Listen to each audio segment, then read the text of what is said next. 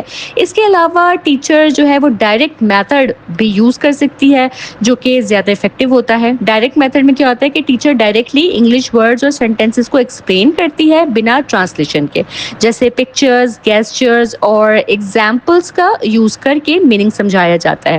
اس سے students language کو naturally سیکھتے ہیں اور ان کی انڈرسٹینڈنگ جو ہے وہ اسٹرانگ ہوتی ہے. ٹھیک ہے. ایک اور یوزفل سولوشن جو ہے وہ یہ ہے کہ اسٹوڈنٹس کو ڈکشنری یوز کرنا سکھایا جائے. ڈکشنری اسٹوڈنٹس کو انڈیپینڈنٹ لرنر بناتی ہے کیونکہ جب وہ خود ورڈس کے میننگز جو ہیں وہ فائنڈ آؤٹ کرتے ہیں تو ان کی ووکیبلری اسٹرانگ ہوتی ہے. اس طرح سے ٹھیک ہے. اگر کلاس میں ٹائم کم ہو تو گروپ ورک کروایا جا سکتا ہے، جیسے اسٹوڈنٹس کو چھوٹے چھوٹے گروپس میں ڈیوائڈ کیا جا سکتا ہے اور ہر گروپ کو کچھ ڈیفیکلٹ ورڈز دیے جا سکتے ہیں تاکہ وہ ڈکشنری سے ان کا میننگ ڈھونڈیں. اس طرح ٹائم مینجمنٹ بھی امپروو ہوتی ہے اور لرننگ جو ہے وہ زیادہ ایفیشینٹ ہو جاتی ہے. ٹھیک ہے. اس لیے ہم کہہ سکتے ہیں کہ کلوز ریڈنگ کے دوران پرابلمس ضرور آتی ہیں، لیکن اگر ٹیچر صحیح اسٹریٹجیز جیسے ڈائریکٹ میتھڈ، ڈکشنری یوز اور گروپ ورک اپلائی کرے تو ان پرابلمس کو آسانی سے سالو کیا جا سکتا ہے اور اسٹوڈنٹس کی لرننگ پروسیس جو ہے وہ اسموتھ ہو جاتی ہے. ٹھیک ہے جی. اس کے ساتھ ہی ہمارا ٹاپک نمبر 6 بھی یہاں مکمل ہوتا ہے. آگے بڑھتے ہیں ٹاپک 7 کی طرف. ٹاپک 7 میں ہم کلوز ریڈنگ کو فردر کنٹینیو کرتے ہیں اور اس ٹاپک میں ہم ان امپورٹنٹ فیکٹرز کو سمجھیں گے جو کلوز ریڈنگ کو افیکٹو بناتے ہیں. کلوز ریڈنگ جو ہے صرف ٹیکسٹ کو ڈیٹیل سے پڑھنا ہی اس کا پرپز نہیں ہے. ٹھیک ہے. بلکہ اس کے اندر چھپی ہوئی جو میننگز ہیں نا ان کو سمجھنا جو ہے وہ بہت ضروری ہے. کلوز ریڈنگ میں 3 بہت امپورٹنٹ فیکٹرز ہوتے ہیں جو کہ ہیں لٹرل میننگ، انفرنس اور کانٹیکسچوئل میننگ. اگر اسٹوڈنٹ جو ہے وہ ان تینوں چیزوں کو سمجھ جائے، ان تینوں فیکٹرز کو اچھے سے انڈرسٹینڈ کر لے تو اس کی جو ریڈنگ اور انڈرسٹینڈنگ ہے وہ بہت زیادہ اسٹرانگ ہو جاتی ہے. ٹھیک ہے. تو سب سے جو پہلا فیکٹر ہے لٹرل میننگ، اس کو دیکھتے ہیں کہ لٹرل میننگ کا مطلب ہوتا ہے جو میننگ ٹیکسٹ میں سیدھا سیدھا لکھا ہوتا ہے.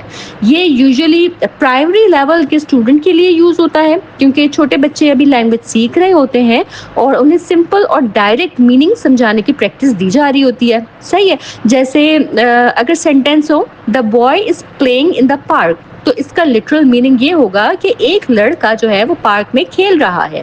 اس میں کوئی ہڈن میننگ نہیں ہوتا، صرف وہی میننگ ہوتا ہے جو سینٹینس میں کلیئرلی لکھا ہوتا ہے. ٹھیک ہے. دوسرا امپورٹنٹ جو فیکٹر ہے وہ ہے انفرنس. انفرنس کا مطلب ہوتا ہے وہ میننگ جو ڈائریکٹلی لکھا نہیں ہوتا لیکن ہم اپنی انڈرسٹینڈنگ سے گیس کرتے ہیں. یہ skill usually advanced level student کے لیے جو ہے وہ زیادہ سوٹیبل ہوتی ہے.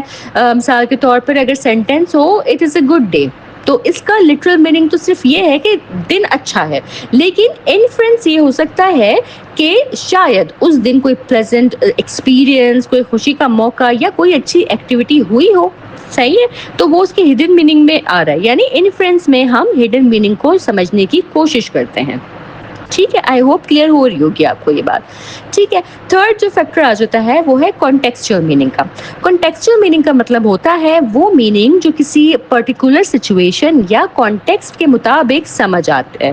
کبھی ٹیکسٹ کا اصل میننگ جو ہے نا وہ اس کے بیک گراؤنڈ کے سچویشن سے ریلیٹڈ ہوتا ہے. مثال کے طور پر اگر کسی اسٹوری میں لکھا ہو the classroom was silent تو کانٹیکسچوئل میننگ یہ ہو سکتا ہے کہ شاید ٹیچر کلاس میں انٹر ہوئی ہے یا اسٹوڈنٹس جو ہیں وہ ٹیسٹ دے رہے ہوں.